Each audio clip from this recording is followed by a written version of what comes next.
sobre o Código de Defesa do Consumidor, sobre as compras feitas online.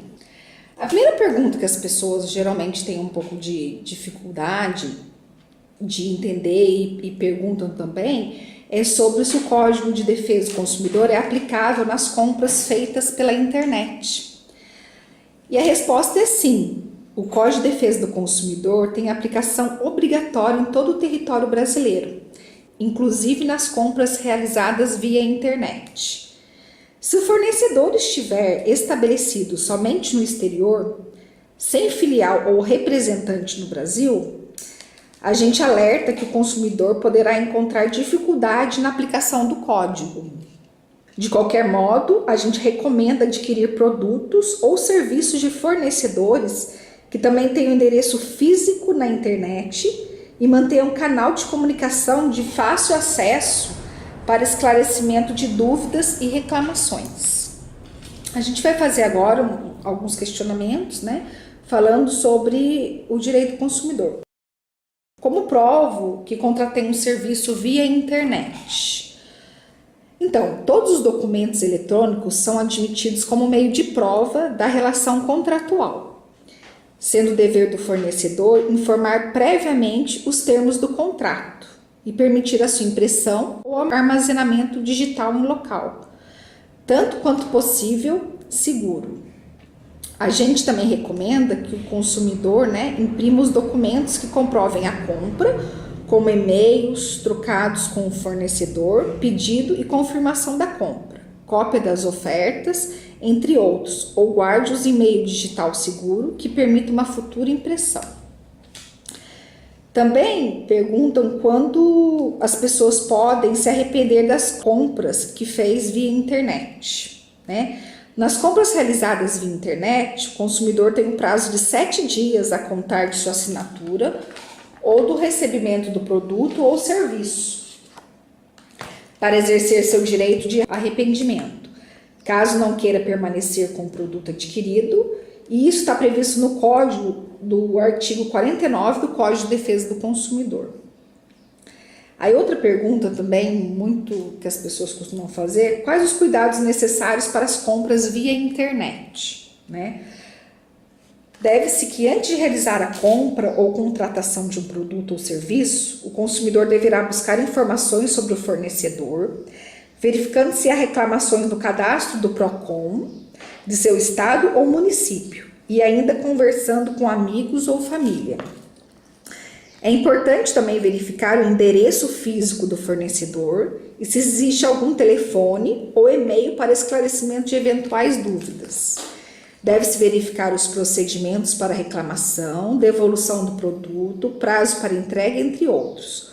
O consumidor não deve fornecer informações pessoais desnecessárias para a realização da compra, assim como deve guardar todos os dados da compra, como o nome do site, itens adquiridos, valor pago, forma de pagamento e número de protocolo da compra ou do pedido. Precisa também guardar e-mail eletrônico ou mesmo impresso a confirmação do pedido, e-mails trocados com o fornecedor que comprove a compra e suas condições, despesas com fretes e taxas adicionais, bem como o prazo de entrega da mercadoria ou execução do serviço, e nunca se esquecer de exigir a nota fiscal, que é um direito do consumidor. Aí tem outra pergunta também que fazem bastante, é se o produto financiado, que foi roubado ou furtado, se ele é obrigado a pagar as prestações. Sim, o fornecedor não possui nenhum vínculo com o roubo ou furto do produto, sendo obrigação do consumidor arcar com o pagamento das prestações restantes e os respectivos encargos financeiros. E o consumidor também, posso reclamar no PROCON de um produto que comprei no camelô? Outra resposta, ao adquirir produtos de vendedores ambulantes, o consumidor fica sem a garantia do produto, porque não tem nota fiscal, já que comprou um item sem nenhuma documentação ou garantia de sua procedência, não sendo possível apresentar reclamações ao PROCON.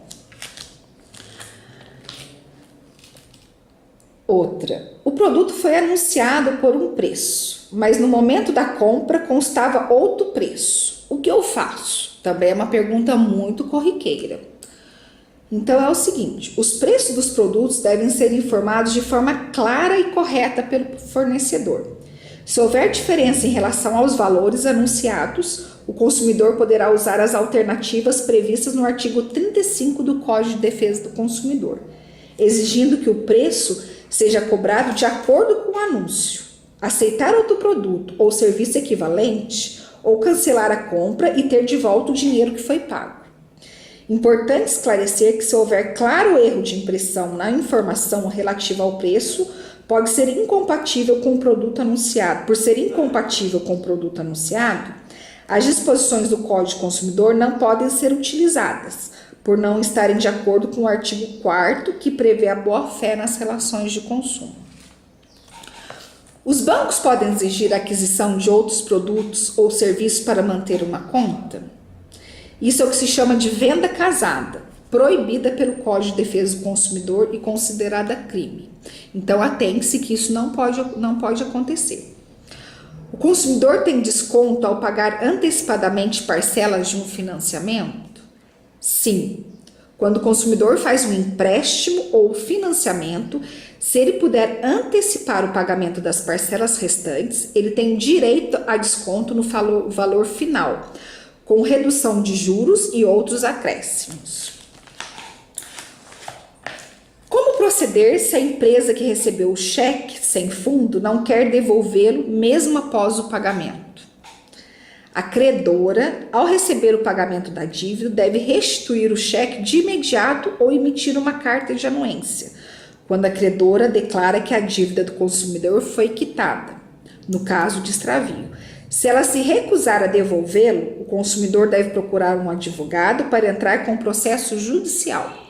Fique atento aos seus direitos do consumidor. A pessoa foi incluída na lista de inadimplentes por causa de um cheque pré-datado, depositado antes da data programada. O que fazer? O emitente do cheque deverá ingressar com ação judicial, geralmente no juizado especial civil, e requerer a reparação de danos materiais e morais. Quanto tempo o nome do devedor pode ficar na lista de inadimplentes da Serasa ou do SPC? O nome do consumidor inadimplente não pode permanecer no banco de dados dos órgãos de proteção ao crédito por tempo superior a 5 anos, conforme determina o artigo 43, parágrafo 1º do Código de Defesa do Consumidor.